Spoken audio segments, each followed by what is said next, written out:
मैं advocate A K. Sharma, आप advocate के सिंह, आप एडवोकेट चरणजीत सिंह। हमारा प्रयास है कि कानून सबके लिए बराबर होना चाहिए और जो लोग कानून से अवगत नहीं है, जानकारी जिन्हें नहीं है, उन्हें जानकारी देने का हम प्रयास कर रहे हैं। एक हमारी मुहिम है।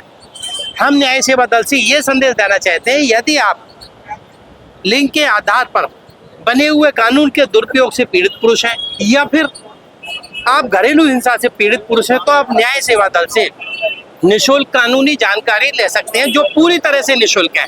उद्देश्य है जनहित में, उद्देश्य है कि पुरुषों के हित में, जिससे कि पुरुष अपनी अधिकारों से जागरूक हो। निजी हित में नहीं है, निजी स्वार्थ में नहीं है। स्त्रीधन क्या होता है, इसको समझने के लिए आज हम एक डिस्कशन कर रहे हैं और एक अवेयरनेस का हम प्रयास कर रहे हैं, ताकि अवेयरनेस हो, यानी कि हर एक आदमी को अपने अधिकारों का पता होना चाहिए। मेनली है स्त्रीधन है क्या। देखिए, स्त्री मतलब एक वुमेन है, धन मतलब एक संपत्ति है। मतलब स्त्री की वो संपत्ति जो एब्सोल्यूट उसकी ऑनर है, एक्चुअल उसके ऑनर है, सोल ऑनर है। अब इसको समझते हैं कितने प्रकार का है। नंबर एक, ये किस करेंसी से संबंधित हो सकता है, यानी कि मनी से संबंधित हो सकता है, किसी प्रकार की मनी हो सकती है। नंबर दो, ये ऑर्नामेंट में हो सकता है, मतलब कि कोई भी ज्वेलरी से संबंधित हो सकता है। नंबर तीन, ये कोई मूवेबल प्रॉपर्टी हो सकती है। नंबर चार, कोई भी इमूवेबल प्रॉपर्टी हो सकती है।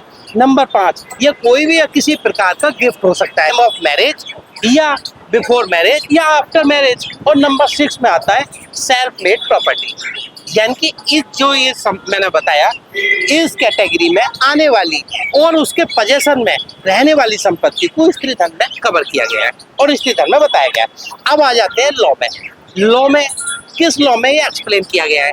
देखिए, हिंदू सक्सेशन एक्ट 1956 का चैप्टर 2 की सेक्शन 14 में इसको स्त्रीधन को एक्सप्लेन किया गया है। मैंने आपको बताया कि स्त्रीधन क्या है। अब अगला मामला समझते हैं कि स्त्री के लिए तो आपने एक धन बना दिया, क्या पुरुषों के लिए भी ऐसा कोई पुरुष धन है या नहीं? क्योंकि जब हम लॉ पढ़ते हैं तो लॉ में हम देखते हैं कि महिलाओं के लिए विशेष पावर है, अच्छी बात है, लेकिन पुरुषों को नजरअंदाज जो किया जाता है, इससे मैं एक आहत हूँ। लॉ पढ़ता हूँ तो मुझे लगता है कि कहीं ना कहीं इसमें पुरुषों को नजरअंदाज किया गया है। मैं आपसे ये जानना चाहता हूँ कि ये जो प्रोविजंस हैं वुमेन्स को तो है, क्या मेंस को है? क्या पुरुषों का कोई धन है? क्या पुरुष धन है या नहीं? There is no law, there is no provision in favor of male.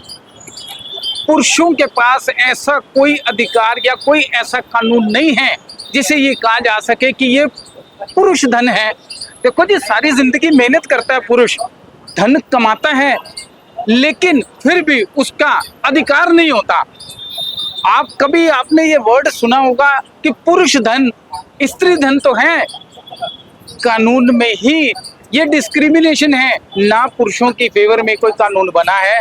लेकिन अब ये आवाज उठाई जा रही है कि पुरुषों के प्रति जो कानून का रवैया है उसे बदलना चाहिए, पुरुषों की फेवर में भी एक कानून जो है वो होना चाहिए। धन्यवाद सर, मुझे अच्छा लगा, लेकिन मैं अभी भी व्यथित हूँ, मैं अभी भी आहत हूँ। ये चीज नहीं समझ पा रहा हूँ कि लॉ में, क्योंकि लॉ जब बनाया जाता है तो दोनों को, यानी कि सभी धर्म, सभी जाति, सभी मत, सभी पक्षों को एक समान समझ के बनाया जाता है, यानी कि कोई भेदभाव नहीं होता। तो ये जो जेंडर बेस्ड जो भेदभाव किया गया है कि महिलाओं के पास में महिलाओं का जिनकी स्त्री धन है पुरुषों के पास नहीं है, ऐसा क्यों भेदभाव किया? इस बात को और गहराई से समझने के लिए एक और लर्नेड एडवोकेट, उनसे समझना चाहता हूँ, उनके क्या विचार है। यहाँ पर मैं थोड़ा सा एक पृष्ठभूमि को प्रस्तुत करना चाहूँगा। जब महिला की शादी होती है तो at the time of marriage उसका जो गोत्र होता है वो गोत्र ट्रांसफ़र हो जाता है उसके पति के नाम पर। ये नॉर्थ इंडिया, साउथ इंडिया और अलग अलग पार्ट्स में ऐसा होता है। साउथ इंडिया में प्रॉपरली ये घोषणा की जाती है कि आज से इस महिला का गोत्र इसके पति का गोत्र होगा। तो लॉ में ये प्रोविज़न है कि अगर कोई डिस्प्यूट होता है मैट्रिमोनियल, तो जो मेंटेनेंस का राइट वुमेन का है वो अपने हस्बैंड से क्लेम करने का है, ना कि किसी और से। पहली बात। दूसरी बात ये है कि अगर किसी महिला की मृत्यु हो जाती है और उसका हस्बैंड नहीं है, उसके बच्चे भी नहीं हैं, तो ऐसी स्थिति में उसकी जो प्रॉपर्टी होगी उसकी प्रॉपर्टी उसके हस्बैंड के जो लीगल हेयर्स होंगे उनके पास ट्रांसफ़र की जाएगी, ऐसा प्रोविज़न लॉ में है। ये मैं इस रेफरेंस को थोड़ा सा और एम्पलीफाई करते हुए बोलूँगा कि अभी 2-3 दिन पहले supreme court of India, the top court of India, the apex court of India has made it clear कि if any women dies leaving behind no husband, no children, in that situation क्या होगा, उसकी जो property होगी, चाहे वो उसकी self acquired है, चाहे उसकी वो पर्सनल है, चाहे उसकी वो ऑब्टेन्ड है, किसी भी स्थिति में है, वो सारी प्रॉपर्टी उसके हस्बैंड के लीगल हियर्स को चली जाएगी। सर मुझे अभी तक मेरे प्रश्न का उत्तर मुझे नहीं मिला।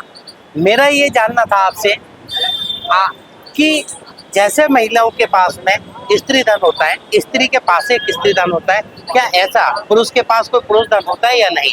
आपने एक्सप्लेन किया कि स्त्री धन किस तरह से दिया जा सकता है, यह स्त्री धन के बारे में आपने बताया, बट आपने ये तो बताया ही नहीं कि क्या पुरुष धन हमारे लॉ में है या नहीं। पहला सवाल ये। दूसरा सवाल, अगर नहीं है तो पुरुष को नजरअंदाज क्यों किया गया है? आपके क्वेश्चन को सिलसिलेवार से मैं आंसर करता हूँ। सबसे पहला क्वेश्चन ये है कि हमारे लॉज में पुरुष धन है या नहीं है। इसका स्पष्ट मैं अगर as per the provisions of law बात करूं तो there is no definition of पुरुष धन। पुरुष धन की कोई डेफिनेशन हमारे प्रोविजंस में, हमारे मैट्रिमोनियल लॉ में नहीं है।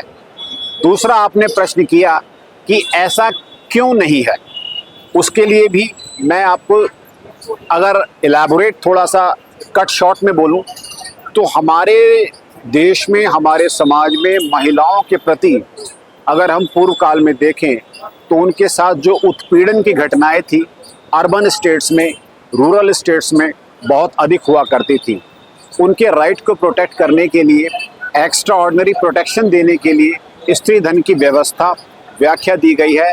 यद्यपि अगर इसको हम सामान्य दृष्टि से देखें तो हमें ये महसूस होता है कि ये बायस्ड लॉ है, ये जेंडर न्यूट्रल लॉ नहीं है, क्योंकि लॉ की जब हम बात करते हैं तो हम फंडामेंटल राइट की बात करते हैं। यहाँ पर इक्वालिटी हमें देखने को नहीं मिलती है, क्योंकि हम ये देखते हैं जो हमारा लॉ है वो इंक्लाइंड है महिलाओं के लिए, उनके प्रोटेक्शन के लिए, उनको एक्स्ट्रा ऑर्डिनरी फेवर देता है।